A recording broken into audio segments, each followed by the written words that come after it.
হচ্ছে যমুনা কোম্পানির একটি বিএলডিসি ফ্যান। আমরা এখন দেখব এটার ভিতরে কি কি কম্পোনেন্টগুলো রয়েছে। প্রথমে আমরা কার্টন খোলার পরে দেখব এখানে দুইটা ক্যানাপি রয়েছে।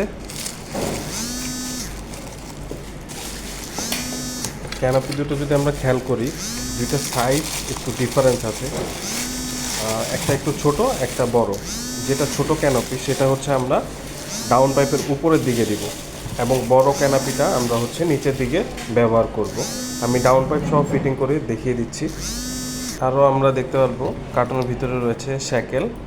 ডাউন পাইপের সাথে আমরা এটাকে সংযুক্ত করব, ওয়ারেন্টি কার্ড এবং একটা ইউজার ম্যানুয়াল, যেখানে আমরা বাংলাতে দেখতে পারবো কিভাবে এটা পরিচালনা করতে হবে।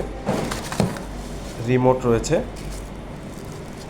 এখন আমরা ফ্যানটিকে কার্টন থেকে বের করে ককশিটের উপরে সফটলি রাখবো, যাতে ফ্যানে কোনো স্ক্র্যাচ না পড়ে। আমরা ককশিটের উপরে রেখে নিলাম।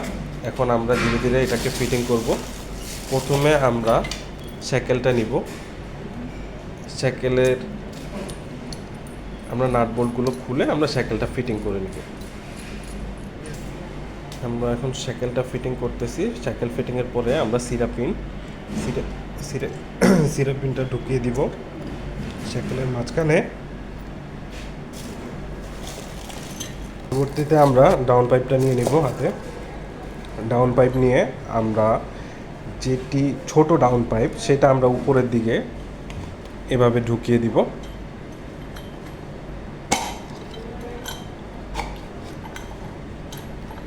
আমরা খেয়াল করলেই দেখতে পারবো আমাদের দুটো ক্যানাপি রয়েছে। ক্যানাপি দুটো, একটি বড় একটি ছোট।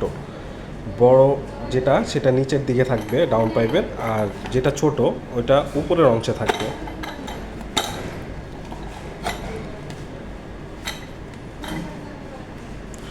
আমাদের ক্যানাপি ঢুকানো শেষ। এখন আমরা সম্পূর্ণ ডাউন পাইপটাকে আমরা সাইকেলের সাথে সংযুক্ত করে দিব।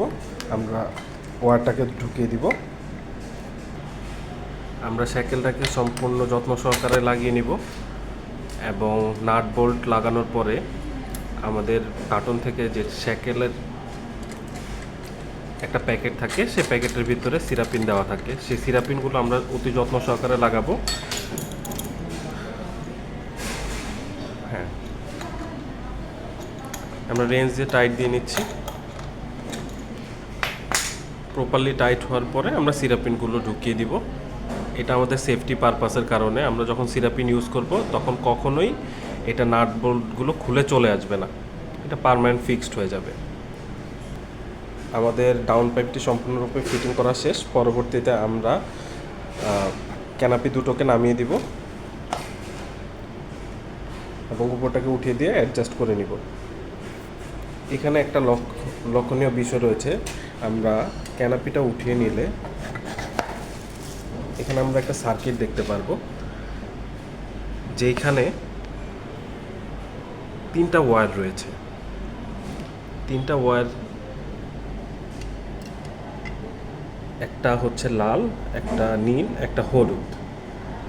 আমরা যখন ফ্যানটিকে ফিটিং করব, ফিটিংয়ের পরবর্তীতে ওয়্যার কানেকশান দেওয়ার পরে যদি ফ্যানটি রিভার্সে ঘুরতে থাকে, তাহলে আমরা দুইটি প্রসেসে এটাকে কারেকশন করতে পারবো।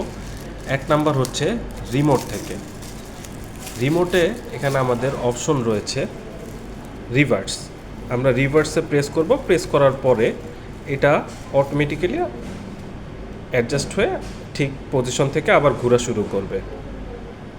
যদি রিভার্সে ঘোরা অফ না হয়, সেক্ষেত্রে আমরা প্রয়োজনে এখানে ওয়্যার কানেকশনটা চেঞ্জ করে নিব।